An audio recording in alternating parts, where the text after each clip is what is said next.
Why has Vermintide 2 been such a success is the question I'm asking Jake Kulkowski.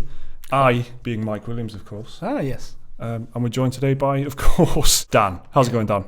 I'm good, thank you. Good to see you again, mate. Yes. As always, as ever. Yeah, exactly. Regular as clockwork. A staple to the Vermintide video. That's what I'm always saying. Dan, just don't ask any questions. Today's video, we're going to be talking about Warhammer Vermintide 2 because we really like playing it. Jake and, of course, Dan. And me, again, Mike. This is awkward. This is very... I'm stumbling through this, I feel, a little bit. It makes it suspicious, like you're not Mike Williams. The fact that you keep telling everyone that you're Mike Williams. I am, of course, Mike Williams. So, Warhammer Vermintide 2. It's a first-person rat-battering game developed and published by Fat Shark. Big emphasis on co-op. You work as a team of 4 to progress through a level, while hordes of Skaven and Chaos enemies, to give them their proper names, wouldn't want to upset anyone, as they attack you in hordes. It's very much in the vein of Left 4 Dead. Let's get that out of the way early. And it's been out on PC for a few weeks now, released on March the 8th. Still no console release since our last video. That's it, expected sometime this year. Right. So you guys, you both love a bit of Vermintide, I'm assuming? That's correct. Absolutely, Mike for sure. Williams. yes, me, Mike Williams. Thank you. Thanks, Jake. I'm still stuck on rat bashing. Yeah, I've never heard those two words together in a sentence. Well, it's battering. Battering. Because I just feel that is what happens in the bulk of the game. It is just decking some rats. Yeah. Skaven, I think you'll find. I mean, it's not. Let's forget that the game does call them rat men, but you are also killing Chaos Warriors, which weren't in the first game, which I guess adds a whole new level of pain for the half of the Warhammer universe. It's quite close to how the lore goes, I think, in the End Times. Right. But they kind of combine. Yeah, it's certainly satisfying slaughtering these anthropomorphic rats, So- whatever you call them. But I'm into it. Skaven is what you call them.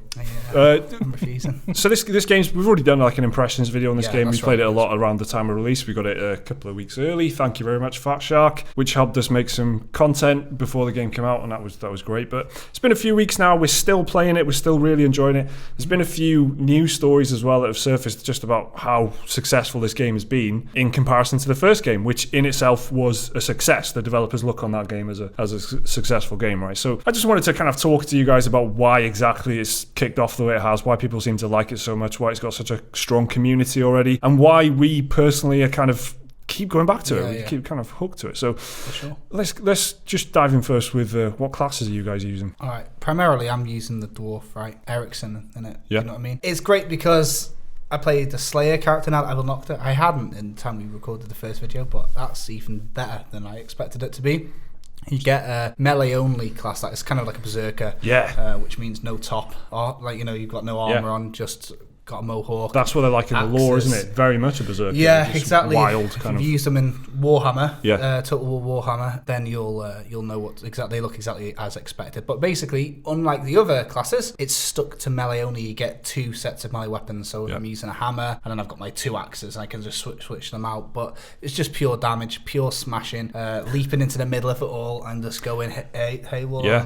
Yeah. It's a cool sight to see as well. It's one of the only kind of powers I think that visually for the other players, when one of your party just kind of leaps forward into a pile of them, it just looks awesome, and it's probably one of the best looking kind of special abilities. So Dan, what are you using? What's your character? It's the elf for me. I think Carillion. That's it. Just dual daggers, man. Yeah, you just can't beat it. High DPS, isn't it? Just lots of left clicking, and the screen just becomes this red mist. He's spinning around like, what am I actually? I don't even know what I'm doing anymore. Just keep swinging. So successful that it just becomes a red mist. Until the blood stops, isn't it? That's the name of the game. So they're two kind of quite similar classes. They are at this point, when you play the dwarf stock class, these kind of crowd control, horizontal sweeps, and then the second class is the tankier one. You've got this flamethrower that you can get, and you've got shields, and your abilities are like to taunt enemies and take aggro. But then the third class is quite similar to how Carillion's got the dual wielding. But I think Carillion's got a lot more speed.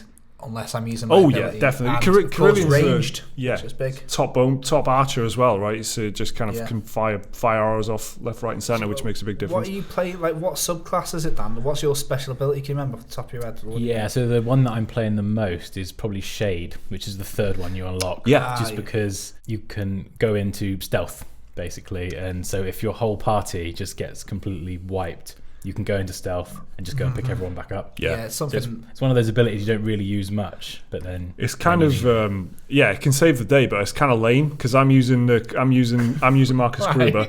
No, I use it as well. I can say that because that is my ability. I remember you doing it.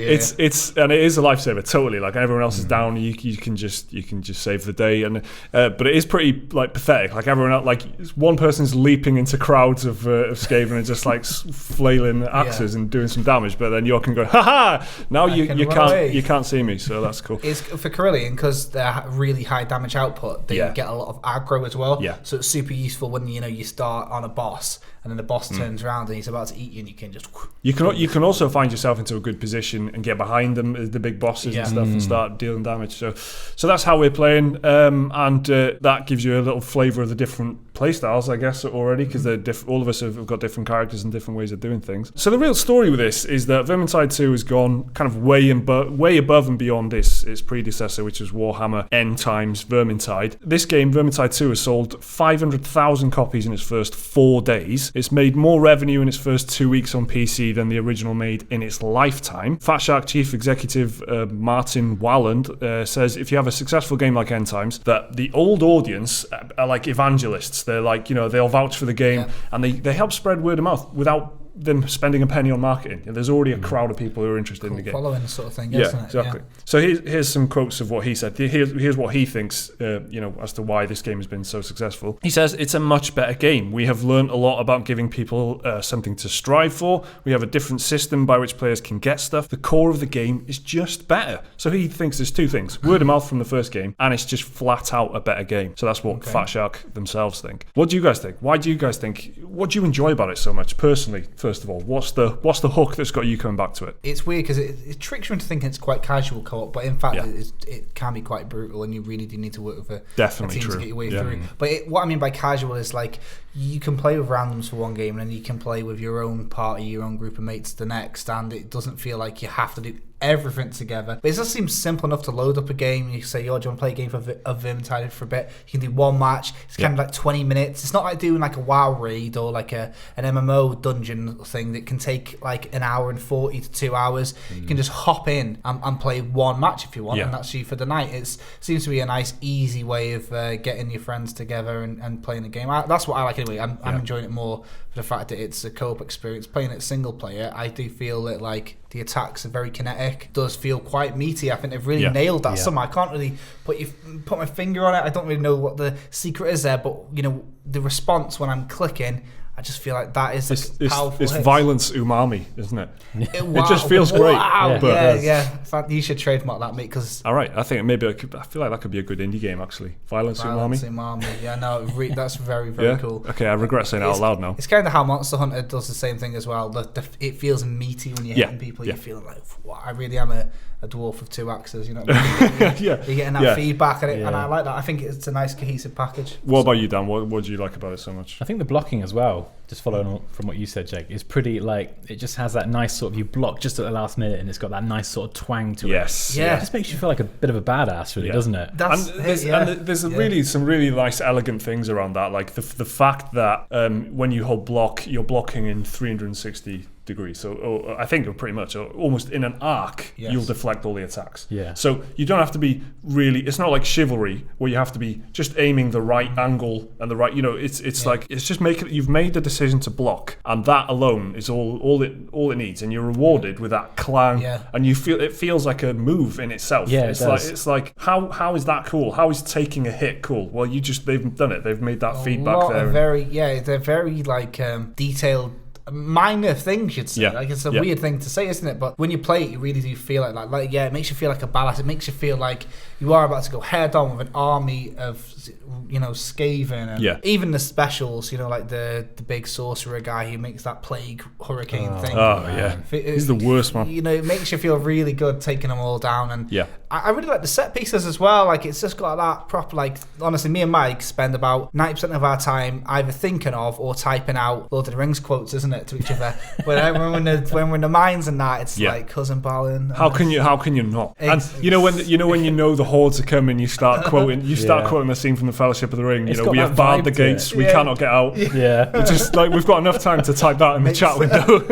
So I think, there's definitely how it feels to play 100%. I think what you just touched on there with the set pieces, absolutely crucially tied into that is the AI director that they've got that just gives it a real sense of variety. Not once when I have died and had to rerun or been disconnected, which we'll get on to a little bit, and had to rerun a level again, have I felt it to be repetitive, because there'll be completely different enemies in completely different places. Okay, you get the same, you know there's a boss going to burst out of a barn in one place every single time, but you don't know which boss is going to be. What that boss is, exactly. And everything else around that, you don't know how the boss might come out, and you might get accosted by like hordes and hordes of Skaven or Chaos, or no hordes at all. You don't know how it's going to go. So there's plenty of variety in that AI kind of director that they've used there. How have you found that, Dan? Have you ever felt it to be repetitive in terms of the levels? It took me a bit of a little while to actually realise that the horns were random. Like I was just too busy kind of just like, just destroying hordes of enemies. And then when I actually realised... Just that red mist, isn't it? Yeah, just that red mist. You were just in the middle of a red mist. And just once I realised that it was random, I was like, okay, this is cool. Like that horn can happen at any time. So you're kind of going through like on the first mission, you're going through those fields and you're thinking like, shit, what if it happens right now? We're like out in the open, we're not together. And then you hear that horn and it's just like, right, we need to regroup, get together. And then they just come from... Definitely. And just that feeling of anxiety when one of you just strays away to get the tome or whatever, and that could undo everything. That could really, especially if you're playing on the harder difficulties, it could really start unraveling really quickly. And that tension is good. And like you were saying earlier, Jake, that it's like a 20-25 minute chunk if you want it to be, just a kind of gameplay bite. But it is a challenging 20 to 25 minutes per map, I guess. Yeah, it's challenging because it's adaptive. So like you were saying then, if you're all going through a field, there might be a horn, but if it's just one of you because the rest of your team's been wiped, then the game kind of goes easy on you, and it takes into consideration your health, how many people are alive and stuff like that. And I think that's really good because, if you're struggling, it won't be as frequent, but if you are rolling it, the game just starts chucking things at you as if to say, like, you think you're hard, do you? And one thing I think is have a bit of this. That's basically what they're saying, It's because you're battering all this rats, isn't it? That's what the game's not having you battering its rats. So I think one genius little kind of masterstroke they've done as well is how they've really unashamedly catered to their returning audience. The game is completely for returning players. However, it's still very accessible and it's still very easy to walk in, and despite the fact the tutorial's a little bit lightweight, you don't really get an explanation of any of the deep gameplay mechanics in there. They don't really tell you anything about not tomes, the other ones, grimoires and how they work. Well, tomes as well, they don't tell you how they work, but grimoires, because it reduces your health. First time that happened, I thought I'd done something. I was like, this must be by punishment for dying twice. God, I hate myself.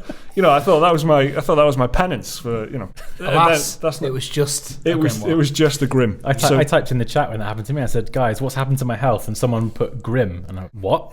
What's a grim? I know, mate. I know it's grim. How grim? I agree. So there's things like that don't get explained, but still it is very pick up and play. It seems you could easily glance at this and go, this is quite a easy game. This is just clicking, you're just mashing the button and wading through these enemies. If you do that, you will die. There's you can get there are enemies that break attacks and stuff, and they don't stagger when you hit them, especially, and you can end up, especially again on the harder difficulties, anything above rookie, you get punished for making a mistake. All of a sudden the nuance really reveals itself, because exactly. If you are Carillion or you're playing with a hammer or something, you come up against people with shields or armor, and only certain weapons are armor piercing. So all of a sudden you're going to have to send your armor piercer forward, and maybe the rest of you should hold back. And all of a sudden that's not just spamming and clicking, is it? So there is a lot of nuance there if you want to find it. And if you're happy just playing it on Recruit over and over again and having a casual experience, that's there for you as well. So it seems to somehow be appealing to both quite well, and that's quite a hard balance to get right. It's normally one or the other, and normally one set of people are complaining, and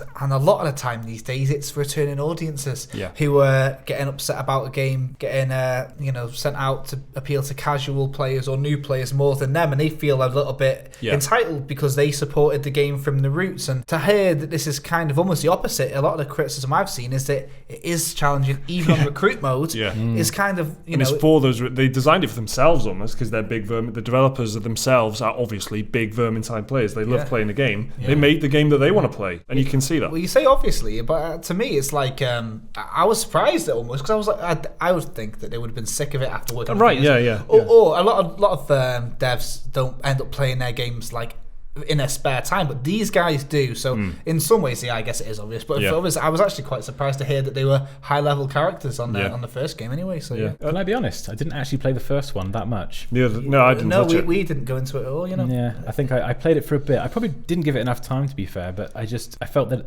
the movement was a bit slower paced. Yeah. And there weren't as many enemy types. And from what the impression I've got is that this Vermintide 2 is just everything the first one had, but like better, refined. Yeah. Well, they've added like, instead of just the Skaven, the Chaos, which is essentially doubling the enemy types right off the bat, and changes the dynamic. You don't know what you're going to get. You're going to get a big crowd of Chaos or a big crowd of Skaven, and they're both very different challenges that you've got to deal with. Yeah, when those numbers are put into random combinations, all of a sudden that adds thousands of combinations it could be. So it's a great addition. A couple of really big external factors as to this game's success as well, which we shouldn't overlook, such as the price, because it's not a full price game. It was about 25 quid. I can't remember what the full RRP is. Maybe I should have done some research. No. It's $20 to $25. It's definitely. It's definitely $20 to $25, and the timing of its release as well is like just so perfect, because it's been quite a quiet first quarter. The first 3 months of the year have been. I mean, there's been some big games, but not in comparison to last year, which was like Game of the Year material, like coming every couple of weeks. It felt like in early 2017. So this has found a really nice kind of slot, and it's arrived just before some really big guns start arriving in the year. You combine that with the price, I think it's a really good proposition, and it makes absolute sense that people will go, I haven't played anything new in a while, I haven't bought anything, the last thing I bought was Monster Hunter World because it was co-op, maybe I'll pick this up, take a punt at it. So they've got that, and they've got the returning players, and they've got the word of mouth that's spread. They've Twitch done really well on Twitch, exactly. And the game's been geared towards that in some ways, right? They've actually got the Twitch features and just the structure of the game in some ways. The fact that it's that randomness and you don't know what's going to happen every time you fire it up. That's ideal for Twitch, isn't it? It's like Twitch bait. So there's a few factors there that definitely would have helped this along. Overall, though, it's just a great game, isn't it? That's the bottom line. It's not a perfect game,